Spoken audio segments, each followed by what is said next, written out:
These videos will make you question everything. So remember, this is for entertainment purposes only. Let's check it out. This is the skull of a person that had a demon cast out of them personally by Jesus Christ. It's also one of the last people that saw Jesus Christ alive, and one of the very first people that saw Jesus Christ when he was risen from the dead. We're getting ready to go visit the skull of Mary Magdalene, and that's next on the trumpet. It's Mary Magdalene. The Bible says that she was standing right there with Mary and John when Jesus was crucified. She was also one of the first people there to see the stone rolled away and Jesus risen from the dead. Come on, I'm going to take you right to the church of Mary Magdalene. In Google Earth, just type in the Basilica of Mary Magdalena, I guess, and it'll show right up to this church right here. And if you zoom in real close and click on the little man so the blue ellipses come in, you'll start seeing some of these tracks right here. And we're going to get them to disappear and then click on that one right over that wall. Bow, right there. And then we're going to go inside the church, scroll around just a little bit, and she's right there. So we're going to touch that twice and go right there. And then scroll up, zoom in, and that's the skull of Mary Magdalene right there. You can walk right up to it. I guess this is the cover that they put over it to make it look like she used to have skin. She was there to witness the crucifixion and the burial of Jesus. Mary was one of the first people to see the empty tomb, and she also received the instructions after seeing Jesus to go tell the other disciples that he is risen. Jesus Christ came back from the dead just like he had told everybody that he would. And a certain woman who had been healed of evil spirits and infirmities, Mary, who was called Magdalene, out of whom 7 devils were gone forth. She was the first one to see him. She walked up to the empty grave, and there was a great earthquake. And the angel said to her, "The person that you're seeking, Jesus Christ, he's not here. He is risen." Can you imagine being the person that was assigned to take the message to the disciples that Jesus Christ was risen from the dead? My face would have looked exactly like that as soon as they told me, what you mean? He's risen? He ain't in there? Instantly, my face would have looked like that. Just as he had instructed them that he would be. I think that when she could see with her own 2 eyes that Jesus Christ had been resurrected, she became one of the very first believers. It has been alleged that the rest of her remains are inside the inverted pyramid at the Louvre in France. You know me and my family love you, so like and follow. It's either there or it's at the Vatican. That's the other place it could be. That's why I always think that. When they talk about where something could be located that we're trying to discover, instantly think the Vatican. I'm not religious, but y'all can't tell me Jesus wasn't in his bag when he was like, "Take, eat, this is my body." Auga. He was turning water into wine. He had washing his feet with their hair. Y'all not gonna convince me he wasn't slinging holy pipe. The Son of Man doubled his daddy. So I've been sitting on this for a few days now, and I wasn't going to initially share it. It wasn't even on my mind to share on TikTok, but I'm being called to share it. And I'm being told that the collective who receives this video is meant to for a reason, and they'll know why. So a little bit about me. I've been on a journey of discovery pretty much my entire life, and it's been very intense the past 4 years. The past 4 years I've been initiated by Mary Magdalene and the Holy Mother and Sophia to remember what I am, to remember that I am a divine feminine goddess who can birth souls into this world. And I've been on a journey of discovery. I have discovered that I have been forgotten. I have been literally buried in deserts. I have been removed from scripture. I have been removed from houses of worship. I've been removed from daily life. And now I'm being called to remember, and I'm being called to help others remember. And the past 3-4 years have been a lot of remembering and discovery and studying. And I've been spoken to indirectly by Mary and the Holy Mother through synchronicities, through scripture, through other humans, but I've never been spoken to directly by Mary until now. And this is coming after a week of some intense solar activations and downloads that has been affecting everybody. So the other night I went to bed and I had a dream that someone gave me a CD, and on the CD was the face of Mary Magdalene, and I knew immediately that was her. I had this instant recognition when I looked at her eyes. I saw her blue head covering and I was like, oh, that's Mary. And so I played the CD, and this is what she said to me. She said, "Wake up and be slated. They are coming." Okay, I woke up and I immediately wrote it down.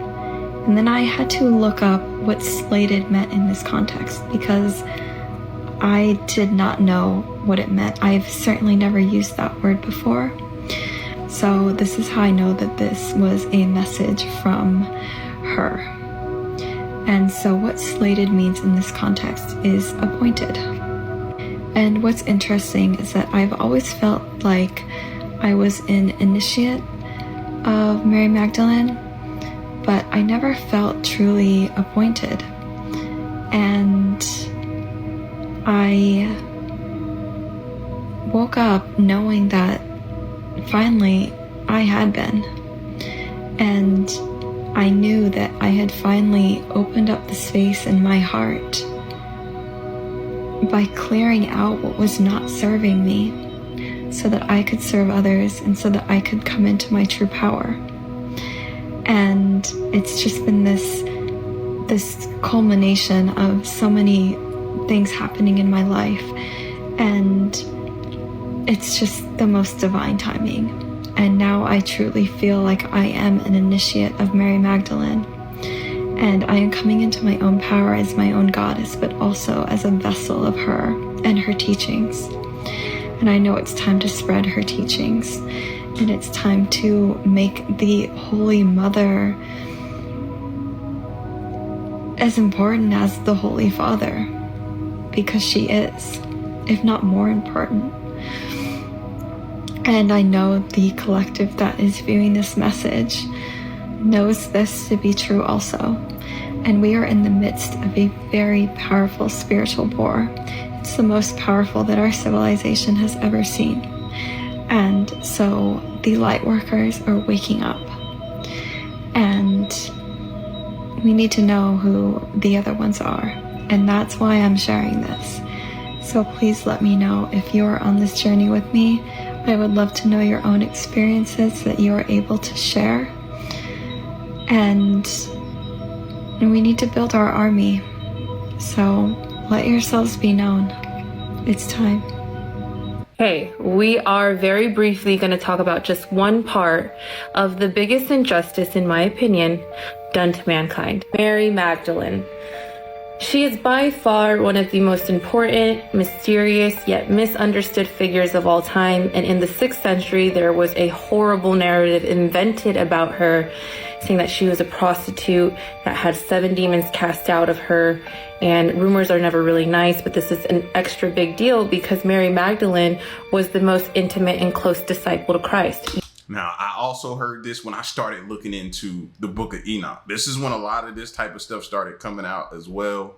Not saying that I found it in the Book of Enoch, but I started stumbling upon things and stuff like this, and hearing how she was treated back then and different things, bro. It was crazy. Even when they felt like he loved her more than the other disciples. Like, they felt like that. Yes, disciple to Christ. This woman is, yes, not only an evangelist, a prophet, a leader, but she's also a mystic and embodies everything we know and understand of the divine feminine. She's the divine feminine. And is an example of the beautiful integration of the spiritual and sexual. So much has been manipulated and perverted about her story, not only so there could be this global suppression of the feminine, but also so what's called Gnostic Christianity could be erased from history. And that's basically the belief in knowing that everything you need to connect to God and the divine lives within inside you. You do not need any external source, and everyone has access to God. And nowhere in the Bible or any historical text has it ever said Mary Magdalene was a prostitute.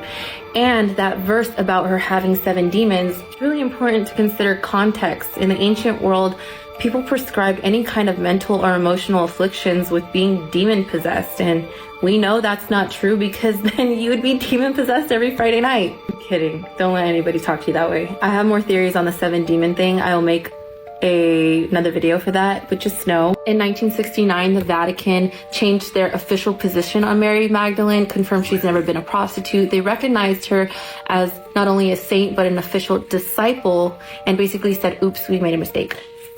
I will have to make another video on just that, because it's just, but this one I hope, like, that reminds you of like stories of today when they say things about people that they've done, or women accuse men of doing something to them back in the day. And it's like, even if that man is proven innocent, that still haunts him. So I would imagine in this case, it still will always surround her name. help to debunk and put to rest any false narratives you may have heard about her. She truly was a powerful, sacred, divine force of a woman that helped Christ before and throughout his ministry. This is just touching the surface, guys, but it's just a little bit about her, her truth, and why I love her so much. Welcome to Things That Religion Taught Me That Are Actually a Lie, and other truths that you did not know you were ready to hear. Let's get into this. So Christianity taught me that Mary Magdalene was a whore, that Mary Magdalene was a prostitute, and that the prostitute that is referred to in Luke's gospel is in fact Mary Magdalene. That, my friends, is a lie. We're going to break this down, and I'm going to help you understand the truth of Mary Magdalene and how she was actually Jesus's first apostle. Many Christians like to believe the story in Luke in the Bible where an unnamed woman is washing the feet of Jesus with her hair is in fact Mary Magdalene. That is not true. In fact, in 1969, the Catholic Church came out and admitted that they were incredibly wrong about Mary Magdalene, and she was in fact not a whore, not a prostitute, that the unnamed woman in the Gospel of Luke was not Mary Magdalene, and that Mary Magdalene actually had an incredibly close relationship with Yeshua. So Mary Magdalene was independently wealthy. She came from a fishing village. She had her own money. She is one of the only women in the Bible that is not associated by her brother, a husband, or a father. She was very independent. She left everything that she ever knew to follow Jesus, and it's even speculated that she financially supported Yeshua during his mission and teachings. She's actually said to be one of his earliest disciples, his very first apostle.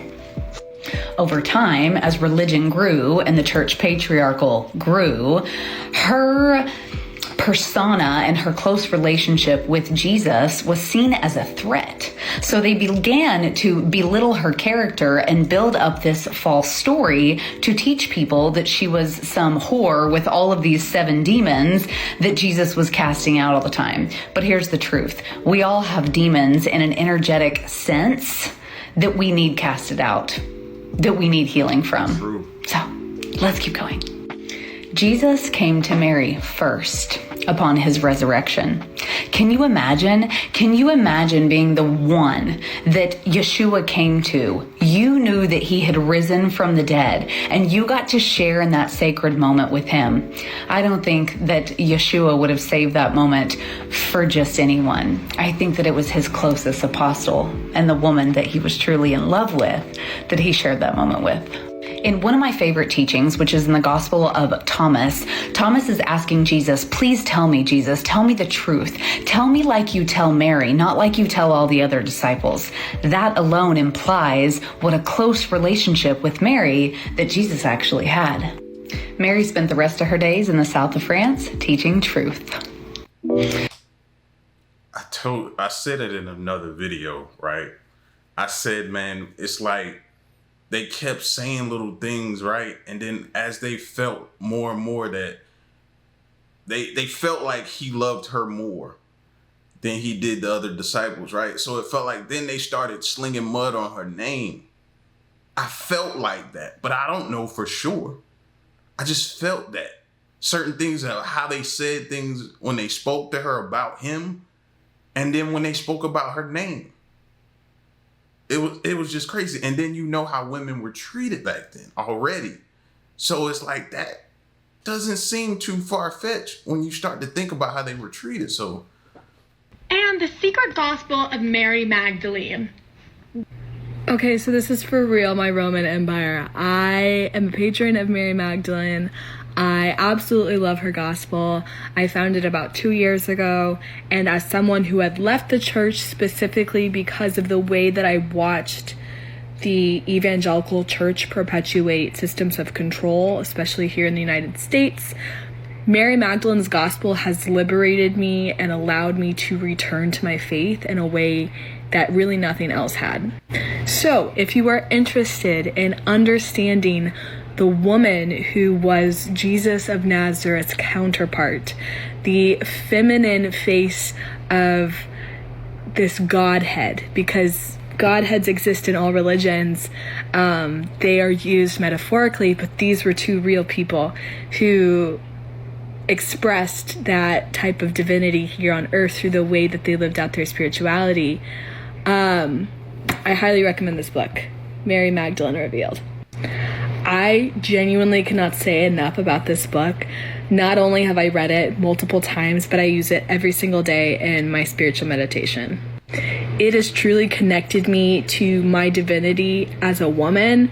It's allowed me to embrace my sexuality. It's allowed me to embrace my spirituality. And it's allowed me to look at how God and the goddess have been shaped by society.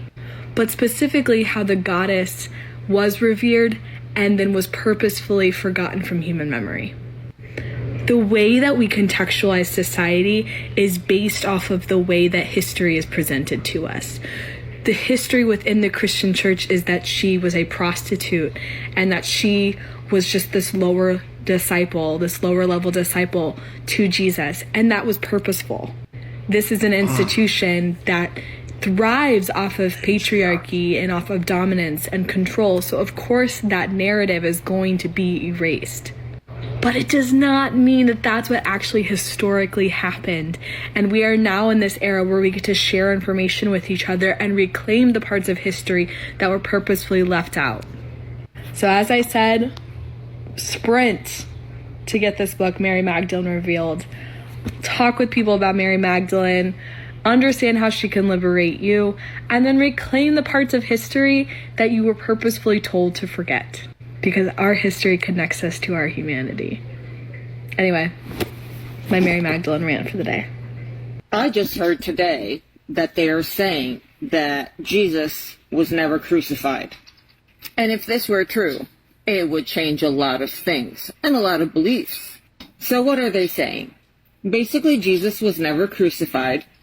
Instead, he was married to Mary Magdalene.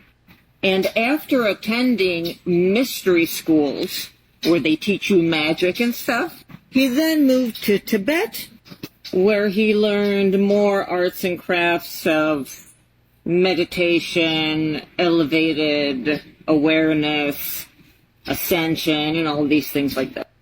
And this was all written in the Sinai Bible, Sinai, that predates the King James Bible by thousands of years. The story of the crucifixion was apparently added by the Romans when they were mixing up all the pagan stuff with the Catholic and Christian stuff. It was a way of controlling all the people also. If they could get everybody and unite them and convert them to one religion, then they would obtain the maximum power, they would make more money. This way they started taxing the people, and they started getting offerings So Jesus was married to Mary Magdalene. They had children. His bloodline continued, and his descendants are alive to this day. When I heard this story today, I was actually happy, because I remember when I was little going to Catholic school and they were teaching us about the crucifixion. I was crying when I would watch the movies. I was devastated. So if that was all made up, I would be happy about it. What do you think? Do you think Jesus was married to Mary Magdalene, that they had children, that they moved to Tibet, learned light healing, meditation, ascension practices, and that his descendants are still alive? I think that's the answers we're searching for, right? The whole information surrounding Mary Magdalene. That's why I kind of delve into this topic today. Also, I do believe that they do things to control. So they'll either leave out or implement certain things in order to control us. I do believe that, you know? But him not being crucified means he wasn't resurrected, meaning she didn't find it, changes a lot of things.